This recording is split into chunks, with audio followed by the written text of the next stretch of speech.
Oscar, glad to hear about all the good play the last few weeks there, buddy. Up in Michigan and then back down here starting the school stuff. So the path looks great there from down the line starting out yesterday.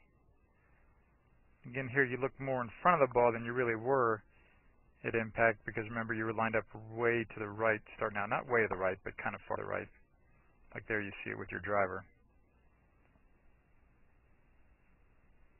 Things look really good there, buddy. And remember, the only thing we said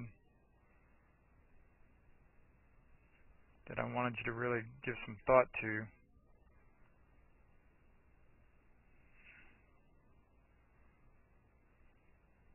because all these swings look pretty doggone good, Oscar, would be to try to obviously get more squared up like you are there. And then as a result, you won't look so far ahead of the ball simply because you're lined up more squarely here from this camera angle. But the only thing there for right now, man, was to get that feeling again, to get those legs continuing to be more solid. I mean, you look back at this first swing from yesterday, Oscar, and you see how that right leg straightens. And then both legs get more curved than you and I both like down through impact. And that can create a bit of a hook at certain times. So that's the better look there. Left leg straightening better. Good solid legs through impact. Again, so you could still keep that right knee flexed better on the backswing, Oscar. You can see that it's going to straighten up some right there. That's part of the reason they both go down too much through impact. So do a lot of that flat-footed drill, and again, like here, it looks like you're kind of on your heels a little bit. Try to keep your weight on the balls of your feet a little more as you get set up and down through impact. And then again, Oscar, keep looking for that optimum arousal, that good state of mind when you hit your best golf shots in practice and during the rounds, and then just keep describing that to yourself and your dad and me. And we'll keep that monitored, and I'll get you on the mind meter here in the next few weeks. And that'll be very helpful for you to, again, be able to see how busy your mind is and how quiet it is, probably on your good shots, as opposed to maybe being a little more busy when you don't make quite as good of swings. This is Joel Suggs. I sure enjoyed meeting you down at the Cincinnati Golf Show this weekend and showing you your swing on the 2D equipment that I have. And so I want to take about 2 or 3 minutes to just show you around Meadowlinks. This is the studio I use in the winter for all my students.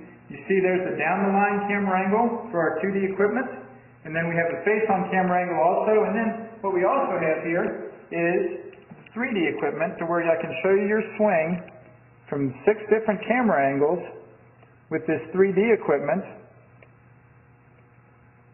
and we can get your swing from down to the 1/120th of a second in terms of exactly what your hips, shoulders, and hands are doing in the swing. And then also, I have the most realistic hitting curve I've ever seen from puttersedge.com. So when you hit your full shots, it feels as realistic as possible. And then I have 3 different green speeds for you to practice your putting.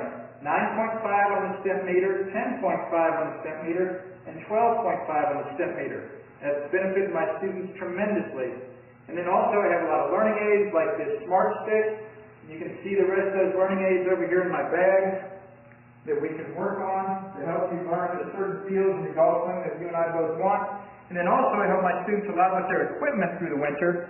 This is a frequency analyzer where we twang your club and it gives us a reading here. And then also we plot your whole set, each club on these lines to see if the set is really matched or not. Quite often they aren't, and it helps my students tremendously when they find out what clubs are the offending clubs. Then if we get tired of being indoors and we want to go outdoors and hit some, we can do that. It's my daughter, Ellie. Good to see you. I haven't seen her in weeks. No wonder you've been gone, Ellie. You've been out here playing in the snow all this time. But this is our natural turf area. This is closed until April, as you can see. But it's a fantastic area where we can step outside and hit some balls and get some real ball flight. Or if we get pretty satisfied that things are looking better on the video here, we're kind of cooped up inside and want to go outside, we can step on out and hit balls and see real ball flight for about 5 or 10 or 15 minutes, however long you and I can stand the cold, out into the air, and we see them land at these different flags. I have a yardage book for this driving range. It's the first one I've ever seen in my life where we know exactly what it is with the front, back, and middle of each green. And again, the covered area here is heated, so we stay out there for about 5, 10, 15 minutes, like I said. It enables us to see some ball flight, and then we get satisfied that things are looking the way we want, and we can come back inside, take off our coat, and look again at the video equipment to see how your swing's looking, to make sure that you understand it. And then notice too, my exercise ball up top here, and then also, so I help my students a lot with their fitness through the winter, and then I will help you also with your sports psychology, with your golf psychology from the golfpsych.com people down in Texas. That's helped my students tremendously a lot over the years too. So again, I sure enjoyed meeting you down at the Cincinnati Golf Show this weekend.